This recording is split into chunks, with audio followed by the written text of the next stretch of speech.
Welcome back to another episode of the Outsider Sports Baseball Podcast. Corey, Jason, John, Pauline, Dylan, Mel, bringing it back. Guys, August is ending. September will start. Our next show will be in September. All these races heating up. Some closer, like the NL West. Some further apart. NL East, is that over? We'll discuss that in a little bit. That's a 7-game difference. But do want to note Cal Raleigh has the record for most home runs by a catcher, 49, beat Salvi's record of 48. Real quick, do we think he's actually going to hit 60? I mean, I don't want to be pessimistic, but I'd go no. But You're being be cool realistic. to see. Yeah, it would be cool to see.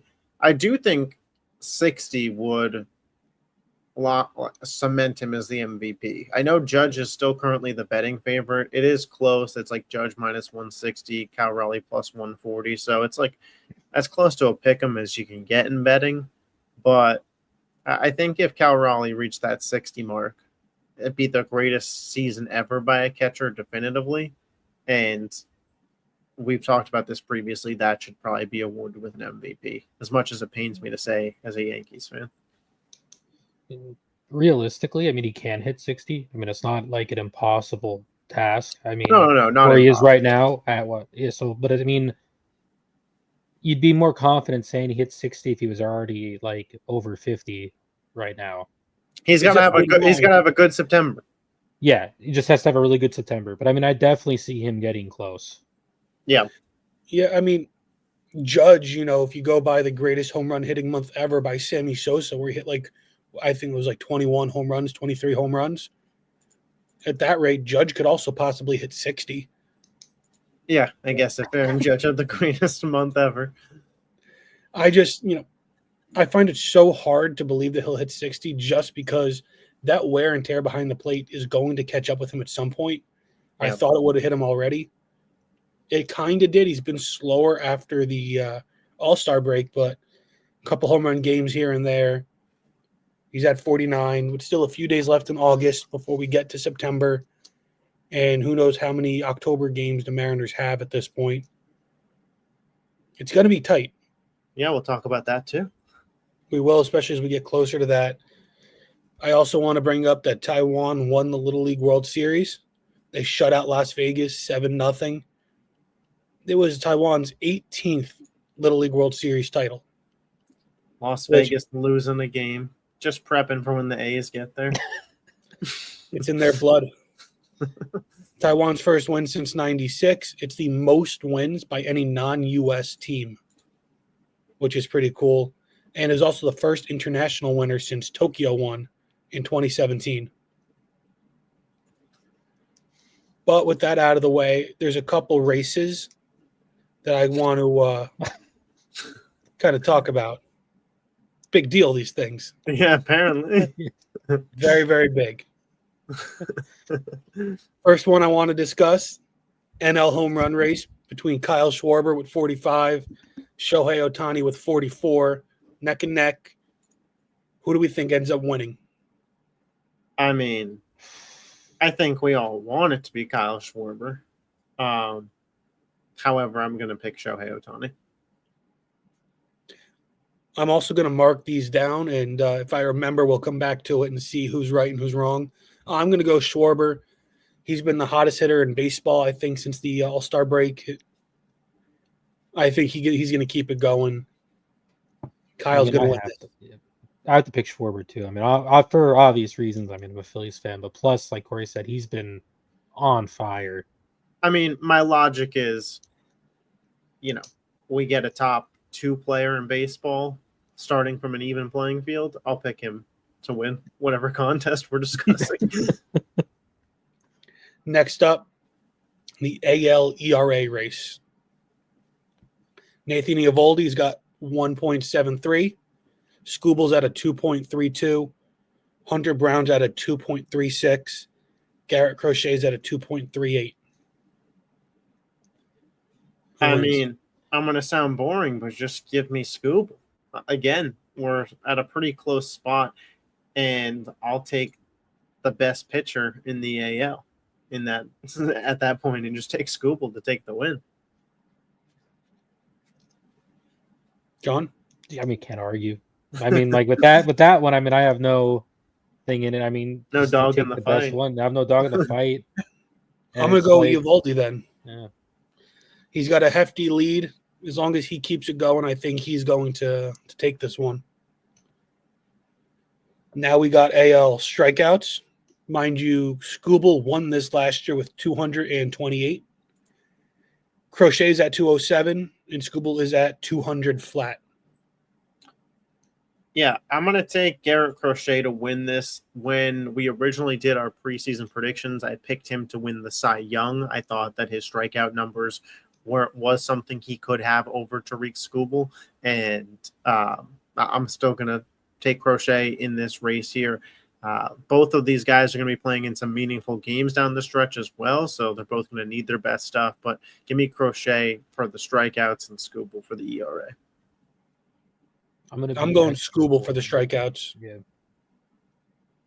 going to be extra boring and go Skubal too for the strikeouts. Just pick him for both. You should be real exciting and pick Rodon, who's down by about 35 strikeouts to march his way back up. Trust me, it took like a lot in me not to strikeout game. took a lot in me not to include him in that. Yeah. Now we got NL batting average. Freddie Freeman's hitting 301. Trey Turner's hitting 301. Sal Frelick's hitting 299. Will Smith 297. Xavier Edwards 293. Ketel Marte 293. So we got 6 guys here, all within 10 points of each other, within 8 points of each other. Who do we like? Give me Sal Frelick of the Milwaukee Brewers to end up leading the National League in batting average. Brew Crew has been on absolute fire as of late. I mean, you say as of late, but it's been we're over a month at this point. They've just been the hottest team in baseball post the All-Star break.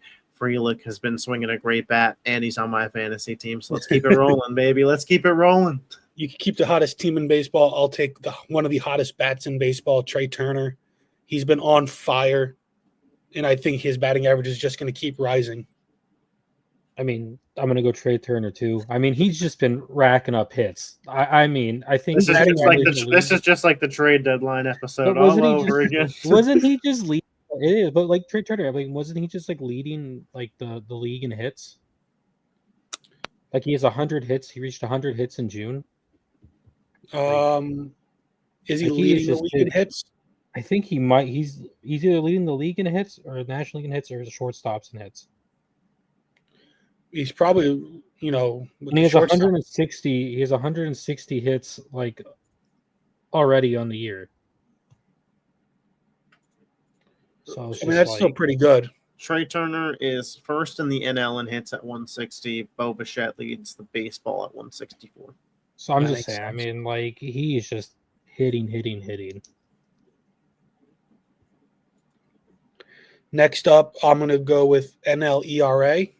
We got Paul Skeens at 216, followed by Christopher Sanchez at 246, Matthew Boyd 261, Andrew Abbott 262.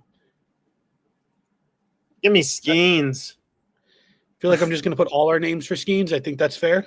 I want to say Sanchez, but Skeens. I mean, Skeens is so good that John has to even give up the Philly. It has to. Yeah, I mean, I want Sanchez too because I want Sanchez to win the Cy Young. But I mean, Skeens is just. I mean, listen, Christopher Sanchez also on my fantasy baseball team. So he's been fantastic. But I mean, Sanchez. I mean, Skeens is just so good. And you look at, he doesn't even have any run support, and you look how good he does. Like, imagine if he had run support. Yeah, we'll see him in the Bronx in a couple of years. There wouldn't even be a conversation on like who's going to win Cy Young if he had run support. All right, let's go AL doubles. We got Bobby Witt Jr. with 40, Bo Bichette with 39, and Jaron Duran with 34. I mean, again, it's so basic, but I'll take Bobby Witt. He's the best hitter in that group in my estimation, and he's got the best speed. So he's most likely to leg out some doubles. I'm going to go with the guy that's currently leading baseball in hits, and that's Bo Bichette. Yep. I'll go out on a limb here. I'll say Duran. I say he'll get hot. I'm gonna say it. This guy's unbelievable. If you want to hear unbelievable, just wait till you have to hear what my next one is. AL home runs. Cal Raleigh's at 49. Aaron Judge is at 40. Uh, I'll be the homer so you don't have to. I'm going to go Judge. Yeah, I'm gonna take Cal Raleigh. As ecstatic as it would be if Judge came back, a 9-run gap going into a month is just too high. Like I said, I'll be the homer so you don't have to. No, I'm gonna go Kyle Raleigh too. I mean, it's just not really feasible in my mind for Judge to catch up and pass him.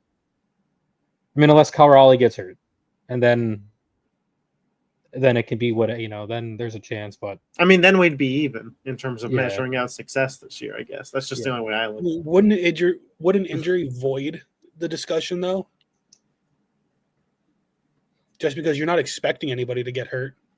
I mean, Judge had to play, from behind. It would just be catching up. True. Next up, we got NL RBIs. We got Kyle Schwarber at 109 and Pete Alonso at 103.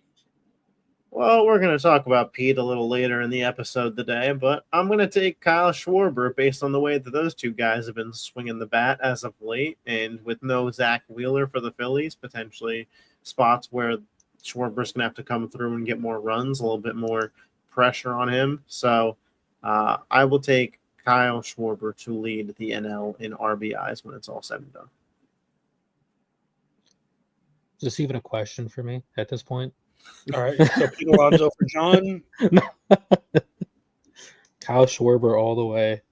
I'm going to go Alonso. I think the Mets are going to have a big September. It's only 6 RBIs. Is Ben putting you up to say this? No, I truly believe it. You know how many times I've been getting into arguments with Met fans because I believe that Alonso is the heart and soul of the Mets, and for some reason they think it's Lindor. Like, I can't imagine looking at the Mets and thinking, yeah, Francisco Lindor is a guy I truly believe is the leader of this team. I mean, come on. It's Alonso. Alonso is the Mets. If the Mets are going to make the playoffs and the Mets are going to do damage in the playoffs, it's going to be on the back of Pete Alonso. Juan Soto. All right, now we're making things up. They were calling you a hater for hating on Juan Soto. All those haters. And now the Met fans are turning on Juan Soto because he hasn't lived up to that $800 million contract. But you know who has lived up to their contract? Pete Alonso, and he's going to win the RBI title in the National League. It's literally 6 RBIs difference. That's, 2 great games. 1 great game, if you really think about it, that ties him up. Yeah, too bad Pete Alonso's been having a week of really not great games. Yeah, well, last week. You got to have the mind of a goldfish and move forward. Flush it. Now we got NL saves. We got Robert Suarez with 34 and Trevor McGill with 30. Tough one now. It's tough. I'm going to go Suarez because I think the Padres will probably be in more close games than the Brewers down the stretch. And he has a lead. I'm going to be with you on that one. I'm inclined to agree because it's hard to make saves up when you it's just difficult considering because the other teams had played too and obviously get save opportunities. So it's really hard, I think, for that specific stat to catch up and it pass. Now we have the final one, the American League stolen base crown. Last year, Jose Caballero won it. This year, Caballero is still leading with 40. Chandler Simpson has 37. Jose Ramirez has 36. See, what's interesting about this is now that Caballero's on the Yankees, he's not an everyday player, although some would argue he should be. But he's not. Chandler Simpson is an everyday player for Tampa, and obviously Jose Ramirez is an everyday player for the Guardians. To piggyback on that, I want to add the Yankees also are notably not a team that likes to steal bases. Yeah. I am going to go with dark horse Jose Ramirez. John? Corey took what I was going to say. I mean, Dylan took what I was going to say. My God, I'm looking at Corey and I'm saying Dylan. I'm saying the wrong names, but John was also going to never pick mind. John. Yeah, I was going to pick Jose Ramirez. John was going to say John leans the yeah, I took what I was going to say. So No, but I would John's, take Jose Ramirez because I feel so like I thought I he's was going to slept on. be. He is being slept on. He's slept on all the time and doesn't get talked about as much. And he's like one of the best players in the league, but very rarely gets like spotlighted or highlighted at all. Now, I thought I was going to be, unique in picking Jose Ramirez. Didn't realize we all shared a brain cell. So I'm going to take a pivot and go Chandler Simpson. Now, I want to pick the Yankee and Jose Caballero. I want to be the homer. He's not a starter. He's not an everyday player. We already know that Volpe is going to start tomorrow, Tuesday, at shortstop. That Caballero is not going to be your everyday guy, even though he, possibly should be. We'll get into that a little bit later. But Chandler Simpson on the Rays, he's been hitting, getting on base. He's fastest out of the three here. Why not? He's stolen three bases yesterday. Yeah, my thought for Ramirez was I trust him to get on base more, to have more opportunities. Yeah. And I think that the Guardians, as we'll talk about in terms of just the AL wildcard picture, are more actively competing to get to the playoffs. Thus, stealing a base is there's more stealing base opportunity situations, I feel, for Ramirez. All right. Now, let's talk about our teams. Ben's not here, so we'll lead off with the Mets. To the Mets. The Mets are 3-3 since the last episode. They went 1-2 versus Washington, 2-1 versus Atlanta. They are 69-61 overall, 5-5 in their last 10.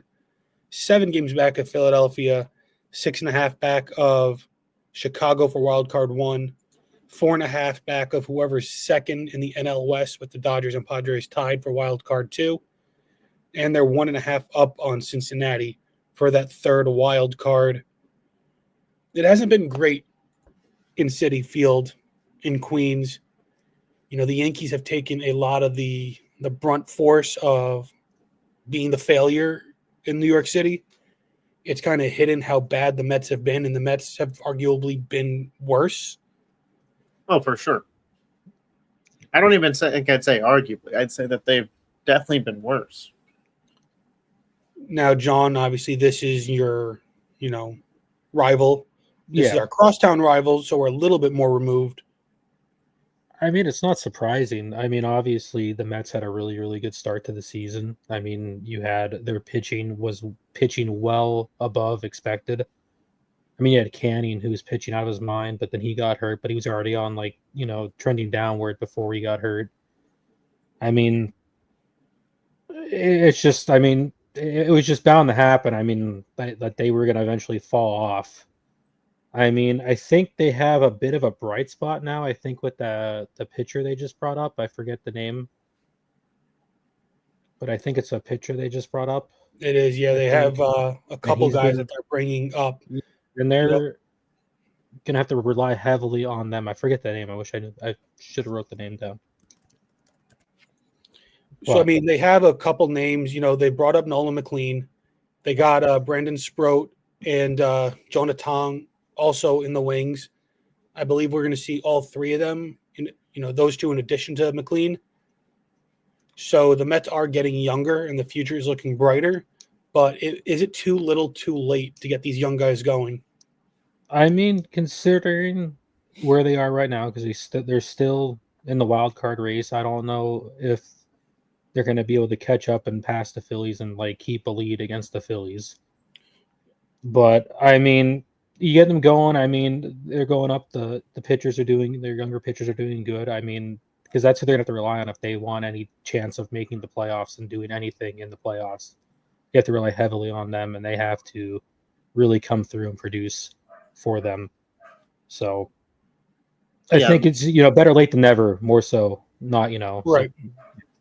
the thing that I'll say is the Mets timeline is quite interesting because obviously Pete Alonso on a shorter deal, him and Lindor more veteran players, but you did enter the era of Juan Soto when you gave Soto the massive deal, and kind of now everything revolves around the Juan Soto timeline, and it's obviously he's in his prime and ready to compete, but you didn't have to rush to do everything this particular offseason. However, when you are the Mets, with a billionaire owner, with a roster that has a lot of veteran talent, and then you give out $800 million, the expectation is to win baseball games. And the Mets, I think, are going to make the playoffs. Obviously, it's possible that they miss if there's a collapse here at the end of the year, but I don't see this as a World Series caliber team. And ultimately, that's kind of how I judge playoff teams. Can they win the World Series, or are they just here to be eliminated at some point?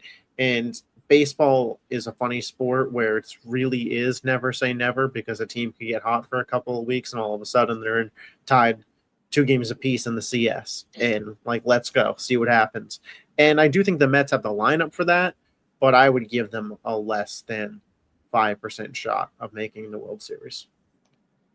Yeah, it's tough. Their window is they're not constructed great for the Soto era. A lot of veteran guys. By the time a lot of this young talent is ready to go, you're talking Lindor is going to be older. Marte's on his way out. Nimmo's older on the downswing. Alonso will be either on another team if they don't re-sign him, or getting towards the twilight years.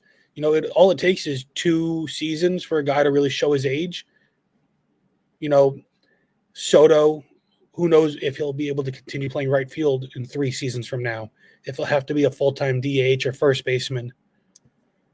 So it's tough when you have a lot of veteran, guys in your lineup combined with a lot of youthful arms.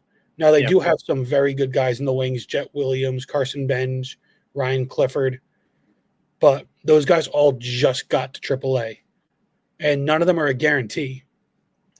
So they're going to need to really focus on winning in the next 3 years, 3 to 5 years max is right now what their window truly is, unless a lot of these younger guys take that big step forward and become all-star guys, superstar players, which, again, not a guarantee, possibility, but not a guarantee.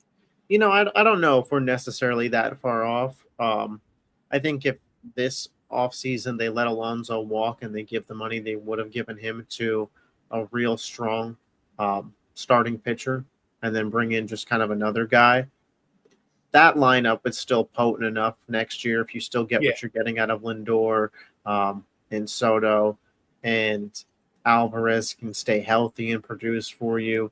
You can move Vientos to first, have Beatty be your everyday third baseman. You still have Nimmo in the outfield, Diaz as the closer. If you brought in a high-end starter or two, I think it's just a much more balanced team.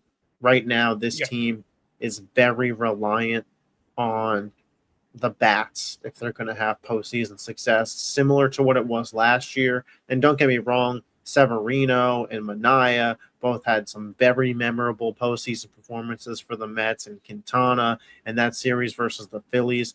Like, they were firing on all cylinders. But ultimately, against the Dodgers, you saw it catch up to them. And you go out and get Soto. Yeah.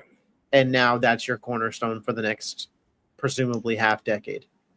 And I think that it's fine that they're not great this year, but I think we can call a spade and say the expectations of the New York Mets going into the year, of some people picking them to win the World Series, were lofty and high based on some obvious flaws on the team.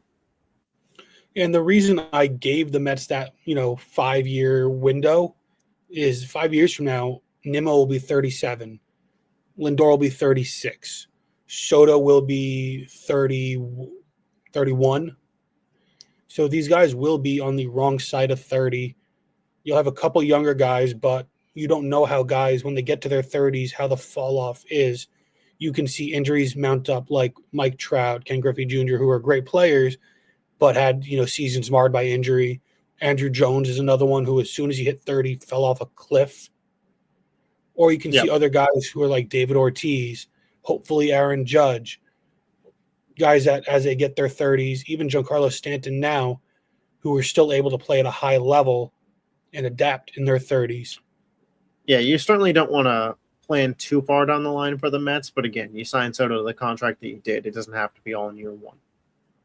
Now let's talk the Phillies. They're 5-1 since the last show. 3-0. They swept Seattle, went 2-1 versus Washington. They're 76-54 overall. Like I said before, they 7-up on the Mets. They're 7-3 in their last 10. They're 4.5 games back in Milwaukee for that NL1 seed.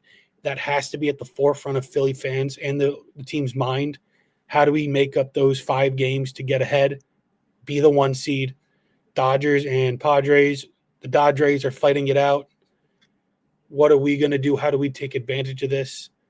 And then also, you lost Zach Wheeler 6 to 8 months, to a very serious injury where you don't know if he'll ever be the same. He might not be the same arm, and Wheeler isn't young either. John, how are the Phillies going to bounce back from this? Well, first we'll talk about like the Brewers and how they can catch up with them. I think they have a series against them coming up in September.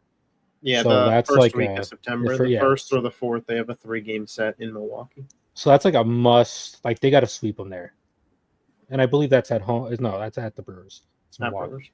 But I mean, that's gonna be. But they have to like sweep that, or at least very minimum win that series to close the gap in with that.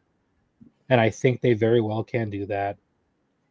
Now with Zach Wheeler, I mean, obviously you don't want to rush him back. I mean, obviously his health is the most important, and you don't want to screw anything with that. I mean, he's been fantastic for the Phillies this year. I mean, he even pitched with this for probably a few games, and he still, even though he wasn't up to 100%, he still pitched fantastic with this. So you got to hand it to him and stuff.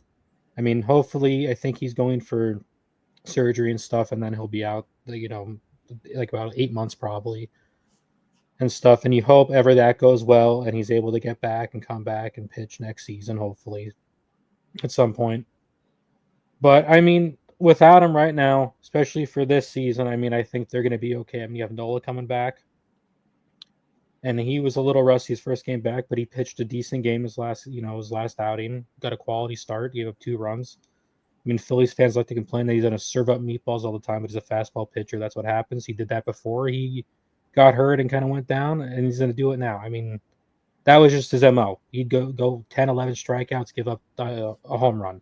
I mean, it just happens.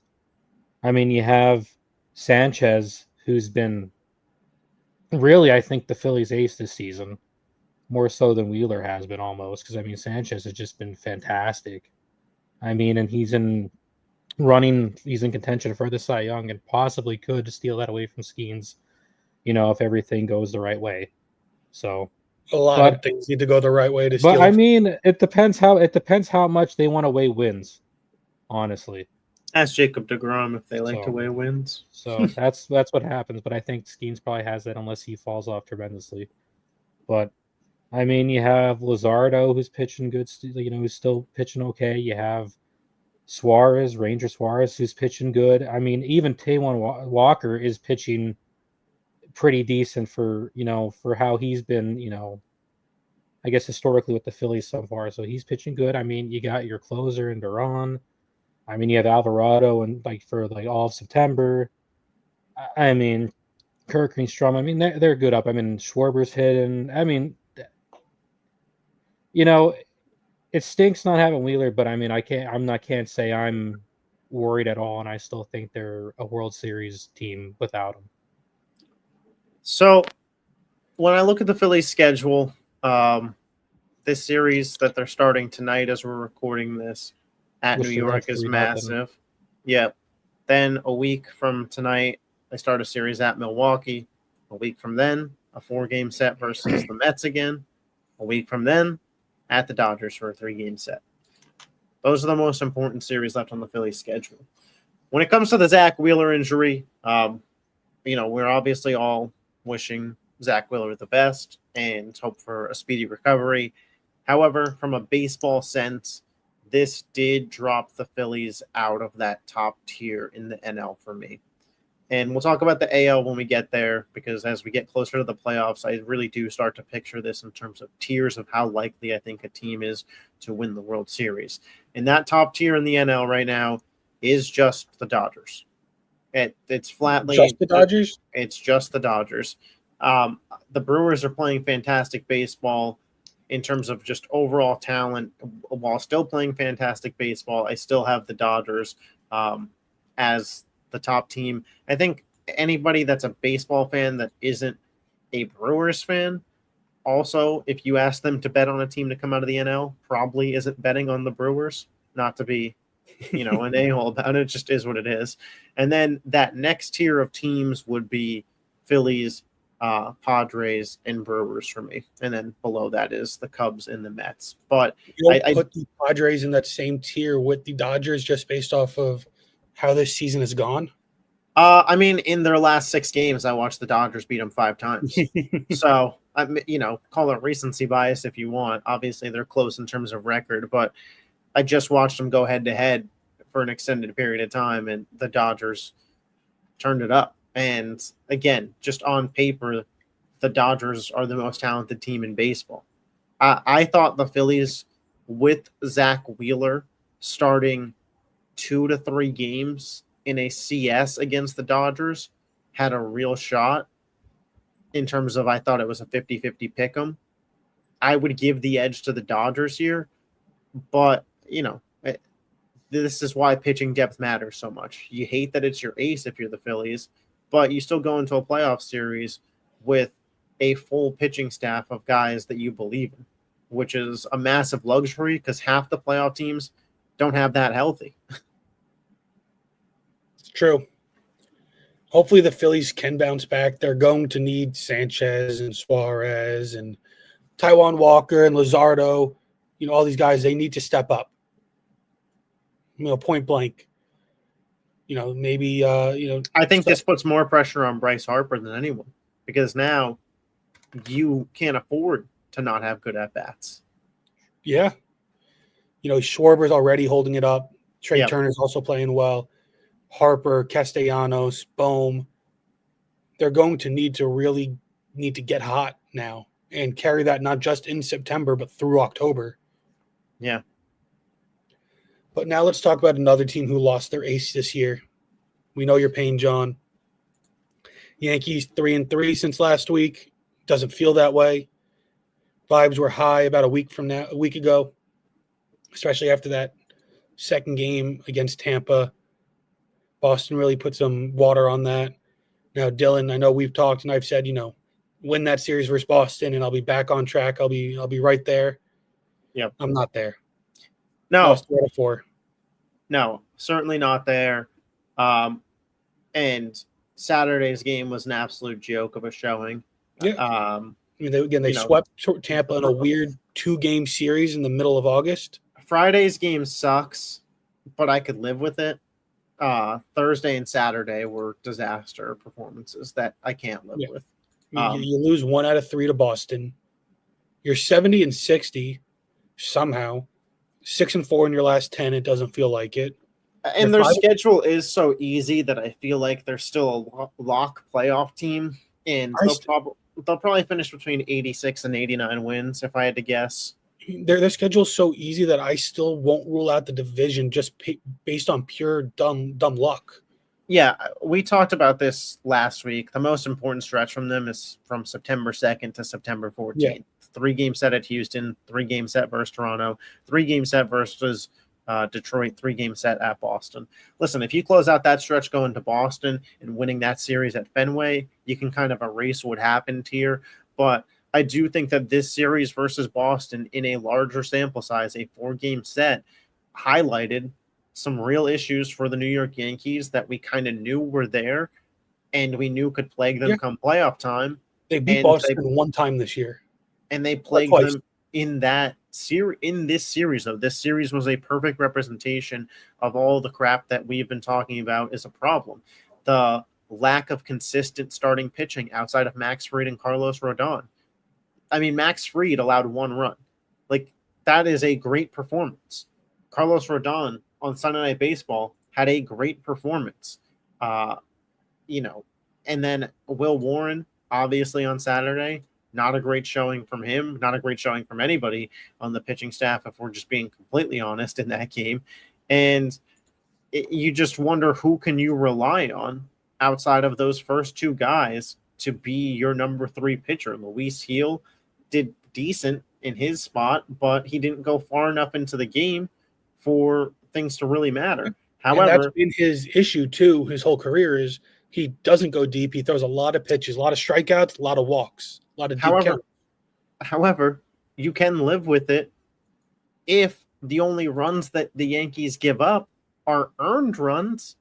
But in that game, the pitching gave up 3 earned runs. They lost 6-3. 6 unearned or 3 unearned runs to double up.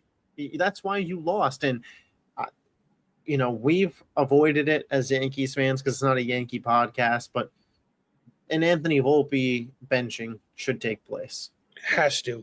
Not just 2 games. Not a 2-game benching. Yeah, because by the time this podcast is going out, he's unbenched. We're recording Monday. By the time it goes out Wednesday, he'll have played 2 games. Boone basically took his hands, slapped him on the wrist, said, "Bad Volpe. All right, now you're back." Yeah, and he was 1 for his last 28 before the benching, so it wasn't even like the power wasn't there. He's just so far into his own head. And it's crazy to me that this team is so willing to force Anthony Volpe, who is not good, but won't try and make time for Dominguez, who is good. And don't get me wrong, I get it. It's like an impossible task to get Dominguez into the lineup right now with Judge having to be the auto DH, but my point being, like, you traded for a young, exciting shortstop in Caballero for a reason. Brian Cashman traded for a guy with 40 stolen bases who is the same age, basically, as Anthony Volpe for a reason. If you're not going to get anything offensively out of Volpe, at least if Caballero gets on, he could steal the bag. And, geez, how good did that defense look Sunday night? I mean, everybody looked more relaxed out there when making plays. Nobody felt like they were forcing anything. Like, it did shift it looked like a good defensive team on Sunday night. You would think, based on the moves they did, they tried to shore up the defense. McMahon, Caballero, Jazz is supposed to be a Gold Glove caliber second baseman. But he looked like it when he was playing next to Caballero.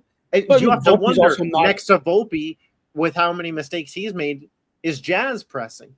Does McMahon start pressing? Yeah. I mean, you want to say, you know, on the surface level, it's not Volpe's fault that Jazz launches a ball into the stands, you know, way over the head of the first baseman. But is Jazz trying to do too much to make up for Volpe's shortcomings? Yeah, I do think that plays a part in it. And again, like, you know, all these guys are major leaguers and should be held to that standard. And, you know, I'm not saying every single thing that we're talking about here is on Anthony Volpe. But what I am saying is, the second he's come out of the lineup, things look better. So take that for what you will. Similar to the way that I talked about the Phillies, I don't think the Yankees are in the top tier of the AL.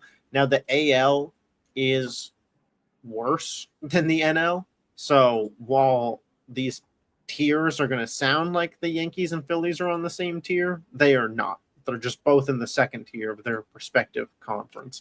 When I look at the AL, my top tier alone is the Houston Astros. It's the only team that I believe can go on. Like, they are, in my estimation, the favorite. I don't have any question marks about whether or not they can get it done in September and October. You move down to the next tier, and that's where I have, and people are going to call me crazy or a hater. I'll explain it. That's where I have Boston and New York. That's it. I got to disagree there, but I'll let you finish. They have the 2 best run differentials in the AL. 101 for the Yankees, 100 for the Red Sox. They have the two most potent lineups, again, excluding a healthy Houston team. They have, in my estimation, the best pitchers to open a series aside from Tariq Skubal. So, and then in the next tier, I have Detroit, Toronto, and Seattle. Toronto simply because I don't trust their pitching come playoffs, and Detroit and Seattle because come playoffs, I only trust their pitching. See, I understand. I just can't, in good faith, put the Yankees above almost any of those teams. I think Houston being alone is more than fair. But then I also think that there is no team in tier 2 that I trust. I leave tier 2 empty. And Yeah, I then mean, tier, if you wanted to put a gap there, like, so be yeah, it. but then tier 3 for me is going to be Boston, Detroit, Seattle, followed by Toronto and the Yankees in the next tier below that, because one, I don't trust Toronto's offense, defense. I've been, saying that for I don't know how long now. I don't trust Toronto, but I don't trust the Yankees. I know they're kind of supposed to be, that dichotomy with the Dodgers, I the think you don't dyad trust in the them league. because they're your team. But I And think that's absolutely true. from an objective perspective, Absolutely true. in the AL, they have the best lineup. So It's that's just, why it's hard for me to drop them below tier 2, because like we talked about with what the Mets did last year, and like we just kind of talked about, your lineup can take you a long way in playoff baseball if you can get solid innings from your starting pitching. And we know that the Yankees have 3 pitchers that can give them 5 solid innings. I mean, I don't think I don't trust Schlittler in a big game too. He hasn't pitched in one, but he hasn't given me any reason to think he'll blow up like we've seen Will Warren blow up from time to time. Yeah, I would go Schlittler over Warren for sure. But I can't say that I definitely do trust him.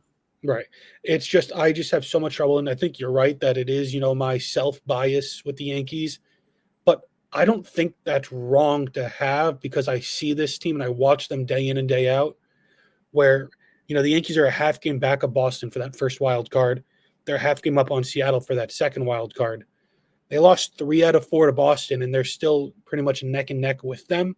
Yeah. Now they have, 3 against the Nationals, 3 against the White Sox.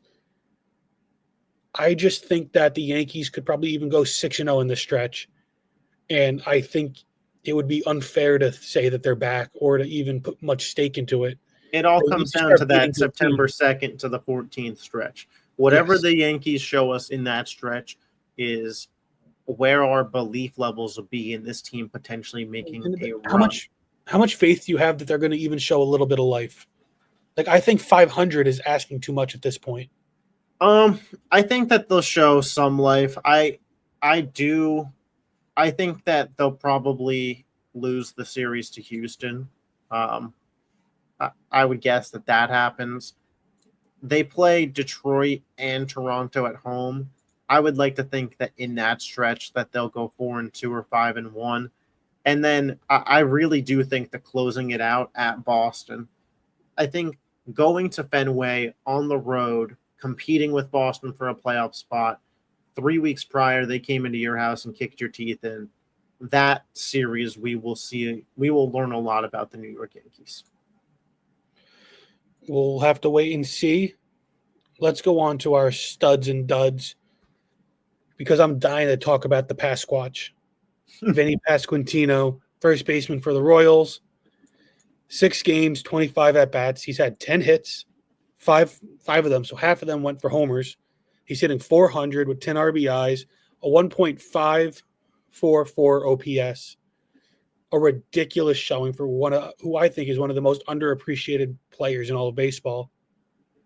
Then my dud will be shortstop from the Guardians, Gabriel Arias. 5 games, 17 at-bats, just 2 hits. Struck out 10 times.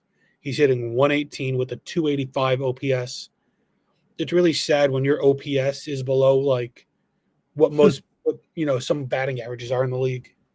Yeah, it's pretty bad. My stud this week will be the Yankees' own Giancarlo Stanton, still doing it at his age, playing right field while Judge recovers. 6 for his last 16. That's good enough for a 375 batting average. He's got 4 home runs out of those 6 hits, 7 RBIs, 6 runs scored.